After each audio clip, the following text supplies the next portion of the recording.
Today, we are with Kelly Close, who's the president of Close Concerns and also the chair of the diaTribe Foundation. That sounds a little nasty, but we'll find out exactly how important that really is.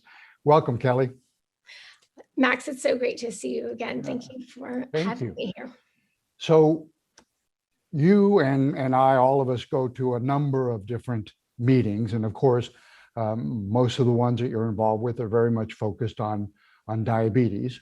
But this particular conference, a Vatican conference, brings people in kind of from all sorts of different worlds and disciplines.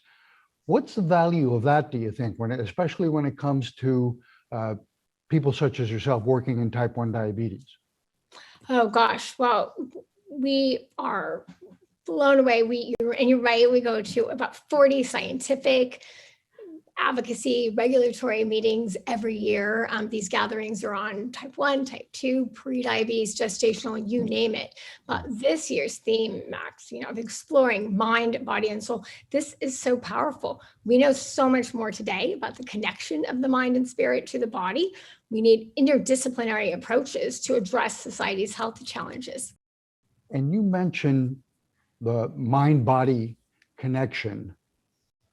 The mind can have some sort of an impact either directly or indirectly in terms of behavior or affecting diabetes?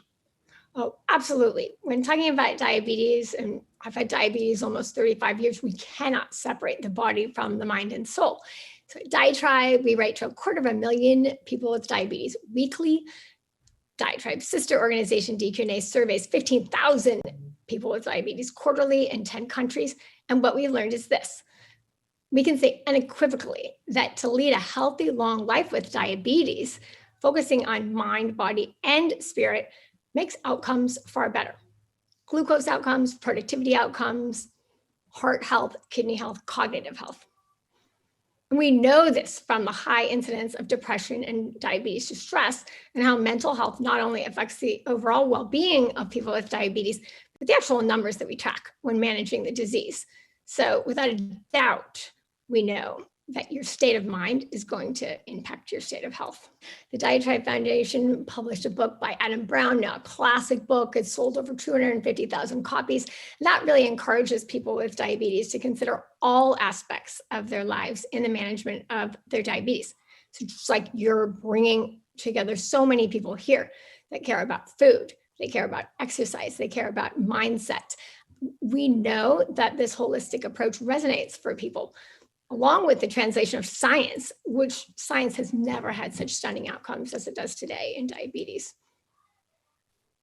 And speaking to so many people I know who have, for example, children who are just recently diagnosed with type 1 diabetes. And one of the hardest things for them is to wrap their heads around what it's going to take to really manage this for a lifetime. And so that's why I think you're right. The mind connection there is just so important. Yeah, absolutely. And, we follow a behavioral guru at Stanford called BJ Fogg. And BJ Fogg talks about, help people do what they want to do and help people feel successful. And that could never be more true, with children getting this disease and realizing there is so much that they can do to be successful with their diabetes diagnosis.